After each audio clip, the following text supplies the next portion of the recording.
A atribuição de terra é o seguinte, o Estado brasileiro atribui terra. Você tem uma fazenda produtiva, tudo, mas ele pode decidir que vai para a reforma agrária. Acabou, vai. Ele faz um decreto e acabou. Você pode reclamar, TDA, o valor, está desapropriado. E se quiser ampliar um parque nacional, ele amplia. Então, o Brasil, que era grande, ficou pequeno, né? Porque tem muita terra atribuída no Brasil. Em primeiro lugar, nós temos atualmente 1.871 unidades de conservação no Brasil. Se você perguntar qual é a unidade essa, aquela, lá na Embrapa a gente tem o banco de dados de cada uma, quando foi criada, etc. Isso é no sentido da ONU, né? O lato sensu de unidade de conservação, incluindo APAs, né?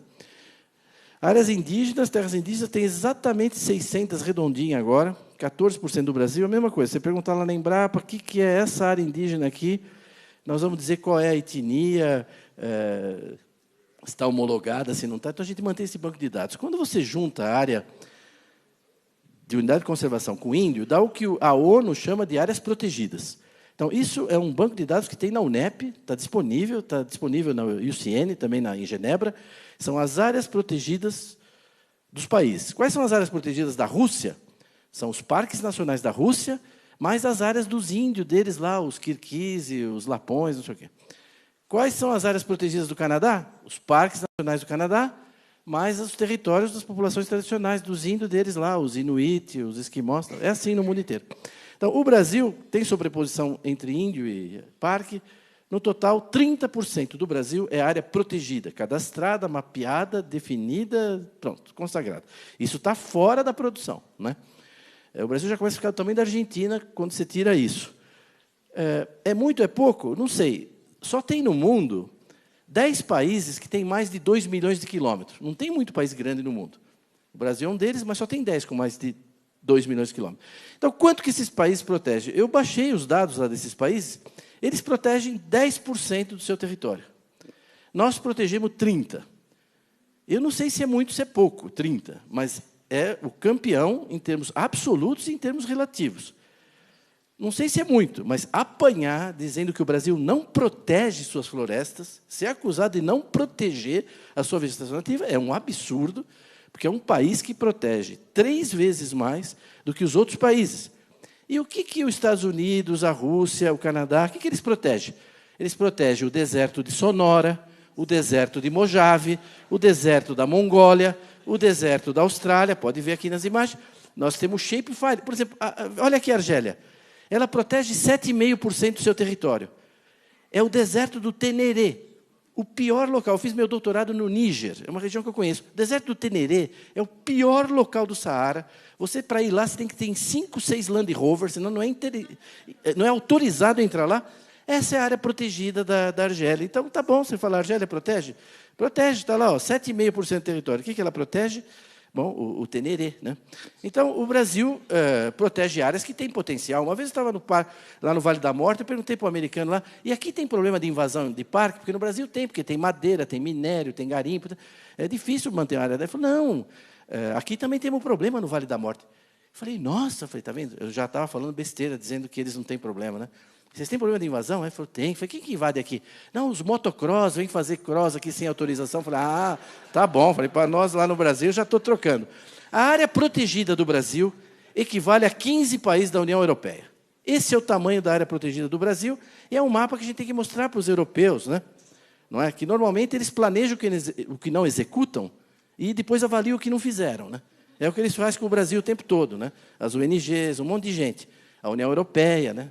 O ministro Reno sabe o quanto a gente enfrentou essa pedreira. Então, isso é o que a gente protege no Brasil, certo? Essa é a área protegida do Brasil.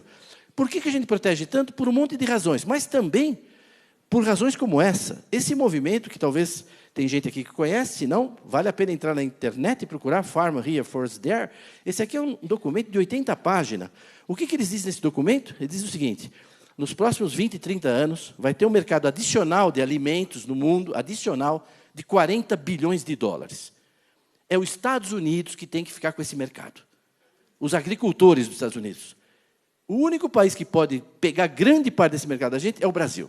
Então, ao invés de dar subsídio para nós, está escrito aqui, ó, ao invés de me dar subsídio, dê dinheiro para as ONG no Brasil impedir a expansão da agricultura brasileira. Isso está dito lá, né? Então, bom, não é uma... Não é teoria da conspiração. Fala, não é teoria da conspiração. Não, pega lá, entra no site. É financiada pela União dos Produtores de Milho dos Estados Unidos. Isso aqui é um pôster que saiu agora, né? Want to protect farm and ranch here? Protect forest there. Né? Agora, eu acho que o americano está certo, sabe? Vocês bateram o pão para elogiar eles, né? Eles estão protegendo a agricultura deles. Eles estão no papel deles. Agora, tem gente aqui que está trabalhando também para isso, né? Aí já é um problema mais delicado, né? Enfim, além disso, o Estado atribui terra para a reforma agrária. Nós temos hoje no Brasil quase 9.500 assentamentos que detêm uma área de 88 milhões e meio de hectares. Quer dizer, é uma vez e meia a área da produção de grãos do Brasil. Esses 240 milhões de toneladas, a gente produz uma área que é muito menor que essa. 10% do Brasil está na mão do INCRA e institutos correlatos em alguns estados. Né? Quer dizer, é um Terrabras, né? Tem a Eletrobras, tem a Avibras, tem o Terrabras, o INCRA, o maior latifúndio do país. Né? 10% do país. Se você tirar aqueles 30% que não pode usar, na realidade o INCRA tem quase 20% do Brasil, está na mão do INCRA. Será que falta terra para a reforma agrária? Pode ser que falte ainda em algum lugar, mas nós já demos bastante terra, hein? Vocês não acham? 20% do Brasil, não está de bom tamanho? Os grãos, nós estamos com... Isso é uma vez e meia, quase a área de grãos. E nós atribuímos terra para quilombo. Eu lembro na Constituinte que eles diziam que era de 8 a 12. Um quilombo em Trombetas, outro não sei onde. Bom, é 296 já, né? Quase 3 milhões de hectares. Então, o Brasil, nos últimos 15 anos, ficou desse jeito aí, está vendo? Tudo isso é área legalmente atribuída pelo Estado. Tente construir uma ferrovia. Aqui, vamos visualizar tudo isso numa coisa única, né? Não, a escolha da cor é mera coincidência, não tem nada. Não. Então, então, quando a gente olha, nós temos hoje 12.500 terras legalmente atribuídas. Né? É bom já ir se acostumando, né? Então, 37% do país está legalmente atribuído. Tente fazer uma rodovia aí. Ah, mas aqui pode fazer agricultura no branco? Pode, vai de helicóptero, planta de helicóptero, sai de helicóptero. Essa é a situação, né?